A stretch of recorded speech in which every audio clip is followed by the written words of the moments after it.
G'day Pickleball family. First thing to know, as shared on pickleball.com by author Jim Kloss, a final look at PPA Atlanta.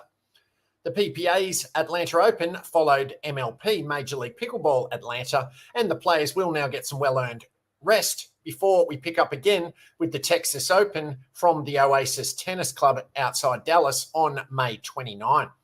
PPA Atlanta had its share of upsets, weather, controversies, and amazing play. Let's look at the major stories from the Atlanta Open. Who says I'm number 2? Ben Johns entered the singles event and wound up in an unusual position as a number 2 seed. Federico Staksrud has been on a singles tear, making some 10 straight finals. Staksrud's performance had lifted him to the singles lead in points and thus the number 1 seed. But one thing missing from Staksrud's 2024 resume was a win over Johns. Would it be Atlanta? In Atlanta, the draw proceeded in what has become normal fashion. Staksrud had little trouble defeating players with a strong tennis background. On his way to the finals, for example, Staksrud beat Arnik Lahani 11-4, 11-4. He had more trouble with experienced pickleball players, needing 3 games to defeat Pablo Tellez. Meanwhile, on the other side of the draw, Johns struggled with the tennis-oriented players. Against Kwong Duong, Johns had to survive 2 match points before coming back from 10-6 down in the third game to win 12-10. After relatively comfortable wins in the semis, Staksrud and Johns faced each other in the finals. The talk on social media from some, not me, was that maybe Staksrud had caught and indeed passed Johns in singles was now to be tested. There have been questions about Johns' overall focus in some recent matches, but that wasn't the case in this final. Johns won 11-3, 11-7 and cemented his place atop the singles world once again.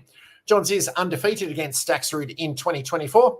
Johns may continue to struggle more against the tennis-oriented singles players than does Staksrud. But so long as Johns wins every head-to-head matchup, there can be no doubt as to who is the real number 1. Meltdowns and line judges. The women's side of the event was characterised by some controversy on calls and player reactions to what they perceived as bad calls. In one women's doubles semi-final, Leah Jansen and Callie Smith strongly objected to a couple of late line calls by Jade Kawamoto and Andrea Koop. The disputes included a call on match point that ended the match. Jansen in particular reacted emotionally to the calls, and some in the crowd were unhappy with her antics. Indeed, the ending of the match was the subject of much discussion afterwards online.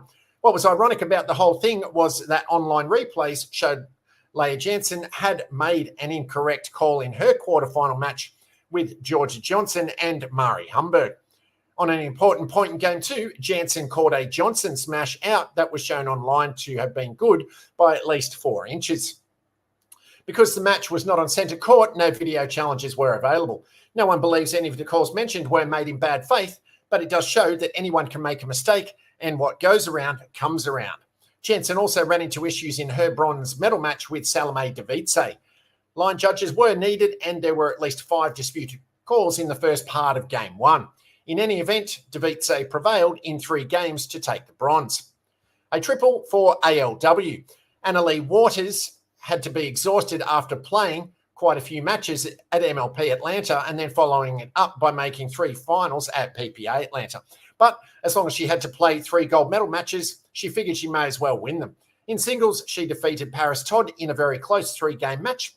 Todd shrugged off a rough MLP by winning twice in 3 games along the way and then very nearly knocking off the champ in the final. In women's doubles, ALW and Catherine Parento, CP, didn't lose a single game on their way to an expected gold medal. Finally, in mixed, ALW and Ben Johns had a few close matches and ended up winning a 4-game final over Anna Bright and James Ignatowicz. The final did include an 11-0 win by Bright Ignatowicz in Game 3. If that was a result of some fatigue on ALW's part, no one could blame her. New partnerships in men's doubles. The men's doubles draw featured some new partnerships which met with mixed success. The most successful new partnership was obviously Federico Staksrud and Matt Wright. Seeded 3, they made it all the way to the final, losing in 4 games to J.W. Johnson and Dylan Frazier. Perhaps the most interesting thing about the Staksrud-Wright partnership, though, was that in the round of 32, CJ Klinger and Will House, whose combined age is about 10 years less than Wright's age, almost eliminated the veterans early. Stacksrud and Wright barely escaped with a 10-12, 12-10, 11-7 win. Had that close match gone differently, would everyone say the new partnership was a failure? In any event, the veteran duo settled down after that. Wright focused on doing what he can still do at a high level, and that is to play simple and solid right side defence, allowing his partner to take 65% of the court and control the match. Their semi-final win over the Johns brothers was surprisingly easy. I have seen Stacksrud play about 100 times, and that was easily the best I have ever seen him play. He was super active, employed a strong backhand speed-up flick, and incorporated more two-y power than normal. It was a big and excellent win. Another new partnership was James Ignatowicz and Pablo Tellez. Seeded 4, they cruised into the quarterfinals, but lost to the strong duo of 5, Tyson McGuffin and Deckel Barr. Finally, another new one to mention is 14 seed Tyler Leung and Patrick Kauka, who defeated Jack Sock and Colin Schick before losing to gold medal winners J.W. Dillon. We can expect to see a number of different partner combinations in the next few tournaments. What will be interesting to see is if any can stand the test of time and have both success and longevity. Weather was an issue. Atlanta, unfortunately, experienced some intermittent rain. Play had to be stopped for short periods just about each day. Fortunately, the facility has indoor courts, and PPA was able to transition fairly easily to indoor courts and keep the pro draws moving along nicely. This tournament showed the benefit of playing at an indoor-outdoor facility, at least in an area where rain is not a frequent occurrence. New partnerships are fun, but bet on the long-standing ones. It's always interesting to talk about new partnerships or new players emerging in singles. However, as pickleball history continues to show, experience and long-term partnerships usually get the gold medals. Of the 5 events, all were won by either the number 1 or number 2 seed. Each of the 3 doubles events were won by partnerships that have been together for well more than a year. Playing a lot with the same partner has big advantages in terms of partner communication. Will any of these new partnerships blossom long-term, or will the players continue to play musical chairs? Time will tell. Thanks ever so much for making it this far into the update. Please be sure to hit subscribe and like, comment, and rate on the platform you're watching or listening to it on, so this and future episodes can be found by and shared with other fellow pickleballers. Second thing to know, as also shared on pickleball.com, Johns leads PPA men's singles rankings again after defeating Stacksrud at the recent PPA Atlanta. Ben Johns is back in familiar territory with his straight game victory over Federico Stacksrud on Championship Sunday at the Atlanta Open. Johns officially recaptured the number 1 spot atop the PPA men's singles rankings. The 25-year-old American superstar passed Stacksrud, who had previously replaced Johns as the top-ranked men's singles player. Along with his single status, Johns is currently the PPA Tour's top-ranked player in men's doubles and mixed doubles as well. Third thing to know, as shared on the app.global, Empire State of Mind. The Big Apple, the city that never sleeps. And this week, the host of the APP Tour's premier Memorial Day Pickleball event, New York City.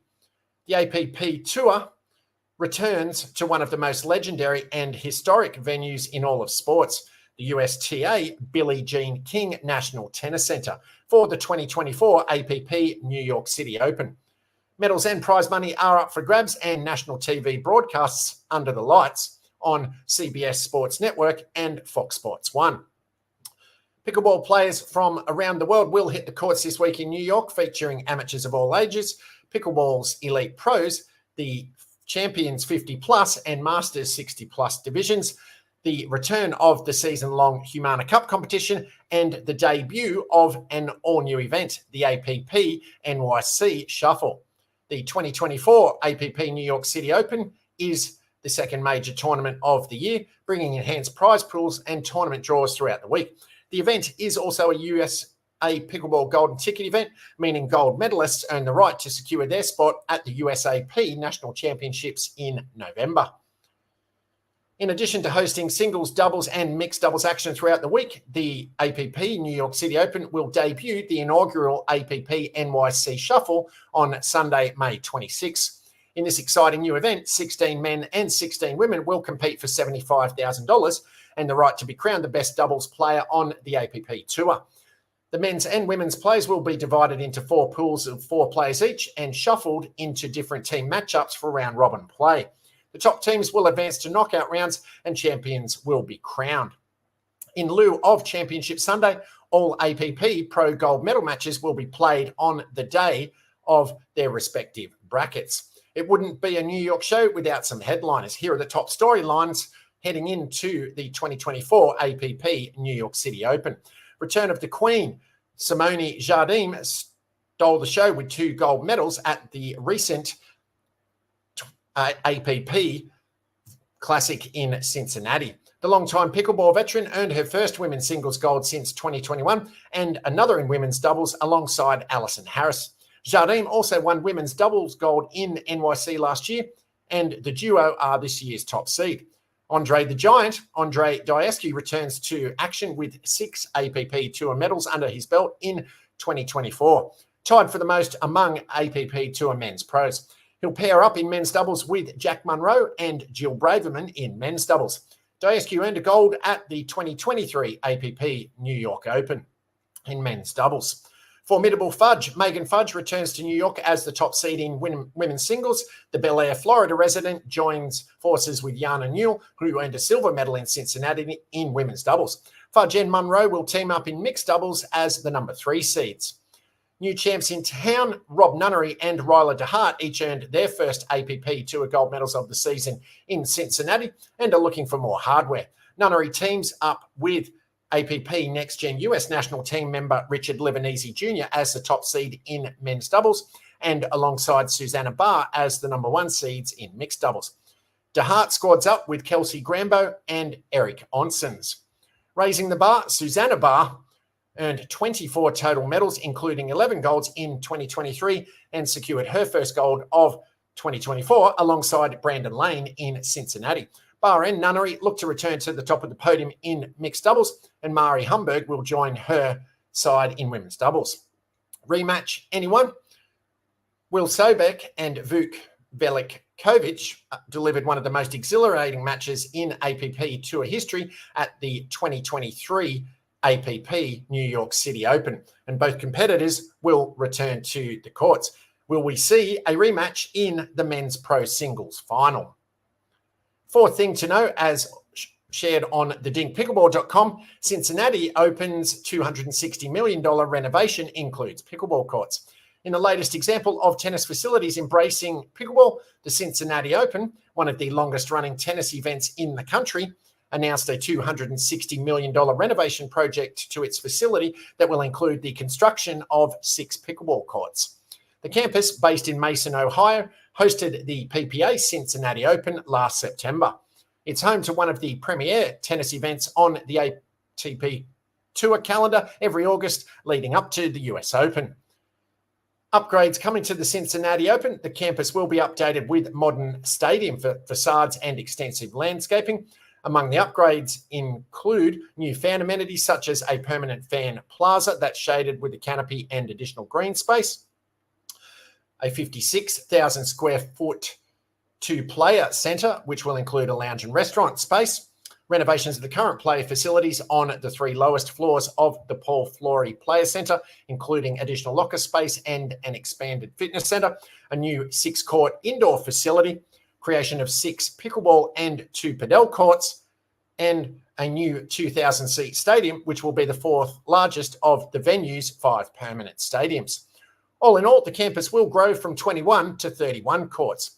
We are ushering in a new era at the Cincinnati Open, and the complete transformation of our campus will create an unparalleled experience for our fans and players, said Bob Moran, president of BMOC Sports and Entertainment.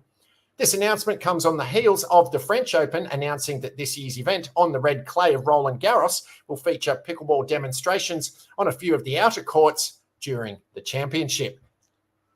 Paddles up!